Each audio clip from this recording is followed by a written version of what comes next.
Monsieur Gilles Lurton.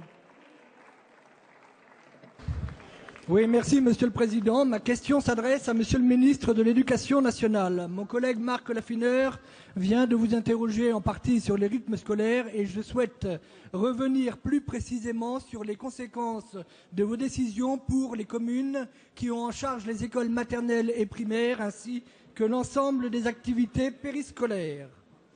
Si certains spécialistes, et je rejoindrai volontiers ce point de vue, s'accordent à dire que la semaine de 4 jours perturbe les rythmes scolaires des enfants et qu'une répartition sur 4 jours et demi va davantage dans leur intérêt, pour autant, la réforme proposée me paraît mal préparée et mal financée.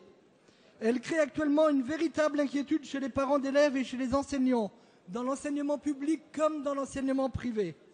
Elle suscite également des craintes chez les élus locaux qui devront rémunérer les personnels dans les écoles, assurer un repas supplémentaire à la cantine le mercredi midi et financer le coût supplémentaire des activités périscolaires et des transports. Le coût de cette réforme a été évalué à 2 milliards d'euros, bien loin du fonds de 2 millions d'euros annoncé par le président de la République hier à l'occasion du Congrès des maires de France.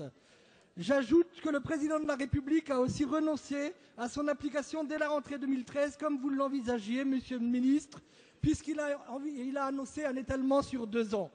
Nous sommes bien loin de vos annonces du mois de juin dernier, Monsieur le Ministre. Aussi, je vous demande, Monsieur le Ministre, comment envisagez-vous de mettre en place votre projet en 2 années, tout en conservant un traitement égalitaire entre toutes les communes de notre pays? Quelles mesures financières entendez-vous prendre pour les collectivités locales qui auront à assumer les coûts supplémentaires? Merci. La parole est à Madame Georges Paul-Langevin, ministre déléguée chargée de la réussite éducative.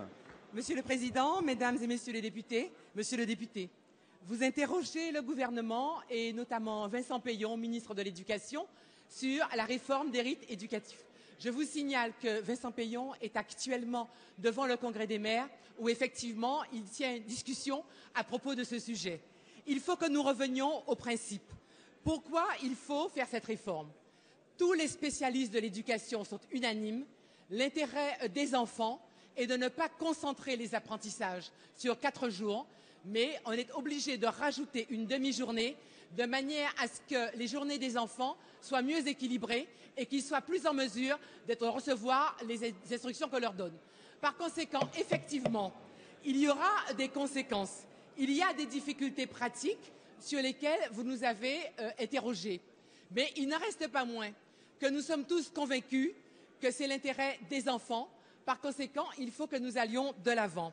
Le président de la République hier a bien souligné devant le Congrès des maires que nous étions conscients des difficultés et que par conséquent, il vous a annoncé 2 aménagements possibles.